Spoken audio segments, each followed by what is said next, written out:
Rebecca, a 64-year-old lady, exuded simplicity in every feature of her face. Her life story was like an old worn-out romance novel, marked by losses, triumphs, and an indomitable will to live. Her existence was an interwoven tapestry of smiles and tears, forging an unbreakable spirit that contrasted with the apparent fragility of her presence. Each day in the vibrant and opulent city felt like living on a strange, glittering planet. The streets sparkled with the light from tall, luxurious buildings, the latest cars gleamed in the sun, and the wealthy and well-dressed strolled with an air of superiority. Amidst all this, Rebecca, with her modest kindness, seemed like a small sparrow among peacocks. Rebecca's daily destination was always the same, the Golden Palate, a sophisticated restaurant emanating luxury and distinction. She stood outside, gazing in through the large glass windows, observing the harmonious dance of the waiters and the evident satisfaction of the customers. Rebecca didn't have a look of envy or resentment, but rather one of desire and longing. In her eyes sparkled the dream of one day stepping through those doors and being one of the joyous people enjoying an elegant dinner. However, her daily ritual was always interrupted by the imposing presence of Marxen, the restaurant manager. He was a man with a rigid posture and a penetrating gaze, moving through the dining hall with the authority of a king in his kingdom. "Ma'am, I've told you many times this place is not for you," Marxen would say, pointing to the street in a gesture of disdain. Rebecca, with an unchanged expression, would gently wave and walk away, promising herself that she would return the next day. And so, every day went by, with Rebecca standing outside the restaurant and Marxen admonishing her and pushing her away, never knowing the truth behind the anxious gaze of that woman. On the night that marked the passage of her 65th birthday, Rebecca felt different. There was a sparkle in her eyes and a renewed determination in her heart. She had saved every penny for months for this moment, and each small coin carried a portion of hope and courage. Carefully, she retrieved her best dress from the closet, a simple piece that contrasted with the city's extravagance but carried the weight of deep love and precious memories. It was a blue dress with small printed flowers, the last gift from her mother before she passed away. She looked at herself in the mirror and gave a shy and hopeful smile. As Rebecca entered the Golden Palate, a rush of warm, fragrant air hit her. The sounds of utensils clinking against porcelain and muted laughter seemed like a foreign melody to her ears, accustomed to the quietude of her small home. The restaurant was like the city's crown jewel, known for its exclusive clientele and exquisite dishes that captivated even the most discerning critics' palates. There was a buzz of conversation all around and an atmosphere of wealth and sophistication that made her feel out of place. But determined, she took a deep breath and with calm courage walked through the restaurant. She looked around, seeing smiling faces and expensive dresses, and suddenly felt a wave of nervousness. Then she touched the necklace she was wearing, an ancient relic from her mother, and whispered to herself, "I deserve this. I belong in this place as much as anyone here." And with that, Rebecca marched forward through the Golden Palate, ready to defy destiny. As she crossed the threshold of the Golden Palate, Rebecca felt the weight of countless eyes upon her. There was a palpable shift in the atmosphere, as if a sour note had been struck in a finely tuned orchestra. The gazes of the customers, which had been focused on their opulent dishes and lively conversations, now diverted to the new presence challenging the status quo. Rebecca's simple and modest figure in her blue floral dress contrasted sharply with the sophisticated ambience of the restaurant. It wasn't a contrast that generated admiration, but rather a mixture of disdain and mockery. Muffled laughter and whispers filled the air. "Look who decided to venture in," remarked a lady with gleaming pearls, her cold gaze directed at Rebecca. A man in an expensive suit cast a look of disdain, a sarcastic smile touching his lips. Amidst it all, one man stood out, Marxen, the restaurant manager, a man who exuded an aura of authority and arrogance. He took pride in the standard of the restaurant that he meticulously maintained, and Rebecca's presence was a blemish on that perfection. In his view, seeing Rebecca, a flame of contempt and irritation ignited in his eyes. He was accustomed to dealing with wealthy and powerful clients, and the sight of the unassuming woman in his domain felt like a personal affront. He approached Rebecca, his firm steps echoing against the marble floor. His expression was cold and harsh as he spoke. "Ma'am, I'm afraid there's been a misunderstanding. This place may not be suitable for you." His voice sounded like a hissing snake, dripping with disdain and sarcasm. However, Rebecca merely looked at him with determination and responded, "I have every right to be here, just like anyone else." Amidst those condescending expressions and thinly veiled laughter, one face stood out for its empathy: Dana, the young waitress, whose kind gaze fell upon Rebecca with comforting warmth. Dana always noticed the presence of the humble lady who often stood outside the restaurant, observing. There was something about Rebecca that touched Dana's heart, perhaps a familiarity or a silent connection that linked her to this woman. That night, witnessing Rebecca become the target of others' scorn and Marxen's arrogance, something stirred within Dana. She decided that she wouldn't watch another episode of disrespect unfold without taking action. Encouraged by her conviction and determination, Dana rose and approached Rebecca and Marxen. Her heart pounded in her chest as she spoke to the manager. "Marxen, if she entered here, it's because she can afford to pay for the dinner. It's not fair to judge her solely based on appearance." The words came out firm and resolute, reflecting the certainty Dana felt. There was a momentary silence, and then, with a serenity that contradicted the situation, Rebecca affirmed Dana's words. "I've been saving for 2 years to dine here. After all, everyone should have the opportunity to experience the best that life has to offer, don't you think?" Her words were simple yet carried a strength that made the entire restaurant pause to listen. The words of Dana and Rebecca resonated in the Golden Palate, serving as a reminder to everyone that dignity is not defined by wealth or status, but by the courage to fight for what one believes in and the kindness with which one treats others. The confrontation between Rebecca, Dana, and Marxen stirred up a commotion in the restaurant, which had previously buzzed with polite conversations and subdued laughter. Raised voices and heated arguments cut through the air, reaching the ears of a figure in the background, Roger, the owner of the establishment. Roger, a man of serious and fair demeanor, was known for his balanced approach and unwavering demand for excellence in his business. The commotion in the dining hall alarmed him, and determined to resolve the situation, he made his way to the epicenter of the tumult. Waves of emotional shock swept through the hall as Roger emerged from the shadows, his imposing figure causing a pause in the argument.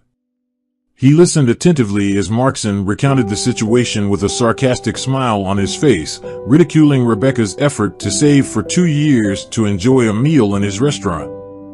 But it was Rebecca who silenced the room with an otherworldly calmness and a firm voice. She confronted Marxen to find the bitter laughter dancing in his eyes. "Yes, Marxen, I saved every penny I had, every hard-earned and scrimped coin, just to be able to enjoy, even if only for once, my son's food, the son who owns this restaurant." The revelation left the room in stunned silence. Marxen's cynical laughter vanished, replaced by an expression of absolute shock. But none was as stunned as Roger. His serious expression dissolved into a mixture of confusion and surprise. His words, however, remained caught in his throat, as if the revelation had stolen his ability to speak. Roger's world was about to change forever. Rebecca's gaze met Roger's, and a whirlwind of emotions swept over her. Her heart raced, and a mixture of nervousness and relief washed over her. With all eyes on her, she mustered the courage to reveal the story she had been hiding for so long. "I was born into a humble family in a small town in the countryside," Rebecca began, her voice gaining strength. "I was educated to be a teacher, a job I always loved. My father, I lost him very early." She paused, the memory of her father still vivid and poignant. "So I met Declan," Rebecca said, and it was as if a particular sparkle emerged in her eyes as she uttered his name, like a hidden star suddenly ignited. She let out a deep sigh filled with memories and a love that transcended time. "Ah, my beloved Declan," she continued, a tender smile tracing itself on her wrinkled lips, the kind of smile that can only come from a heart that has known true love. He wasn't a man of great possessions or refined words. He was a simple man with calloused hands and a pure heart, a true man of the countryside. She paused, allowing herself to get lost in the sea of memories.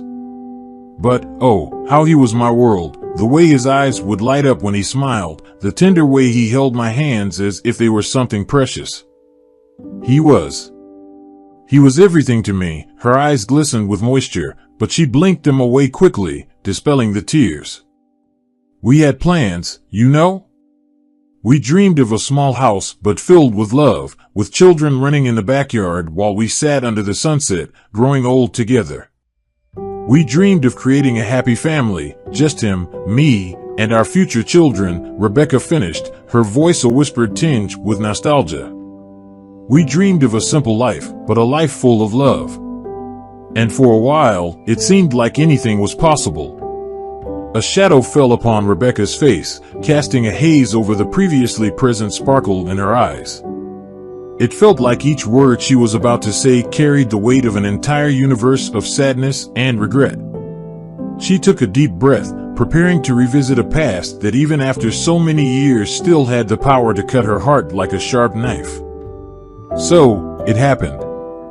She began, her voice now lower and trembling, the fire, the barn where Declan used to work. Her voice broke, the memory still raw and painful as if it had happened yesterday. She swallowed hard, forcing herself to continue despite the evident pain. The following words came out as a whisper, so weakly audible. "Declan," she said, and it felt like all the air had been sucked out of the room. Her eyes closed for a moment as if she was trying to block out the memory of that fateful day. When she opened them again, they were moist yet filled with indomitable resilience. He was in the barn when it started, and she left the sentence hanging in the air, unable to utter the inevitable, the reality that had haunted her for all these decades. Tears trickled from Rebecca's eyes as she relived the hardest moments of her life. Still, a sad and nostalgic smile danced on her lips, reminding her of the bittersweetness of that time when Declan was gone. "I felt lost," she began, the words spilling from her mouth like a long-held confession, but then I discovered that I was expecting his child. I was shattered, Roger, shattered beyond what you can imagine. She shook her head slowly, as if she could dispel the shadows of her memory. But at the same time, she continued, it was as if a part of Declan was still alive, a small flickering flame in the midst of darkness. She lifted her gaze, meeting Roger's with fervent intensity. "And then you were born." Tears flowed freely down Rebecca's face now, but her smile remained. "Even in the most adverse circumstances, you were my greatest joy, the ray of sunshine in my storm, Roger. With every laugh, every step, every word of yours, I saw the love of my life, and that kept me strong." Rebecca's voice trembled with emotion, each word imbued with the sincerity and maternal love that had never faded even after all these decades. Rebecca's words echoed through the room, creating a reverent silence.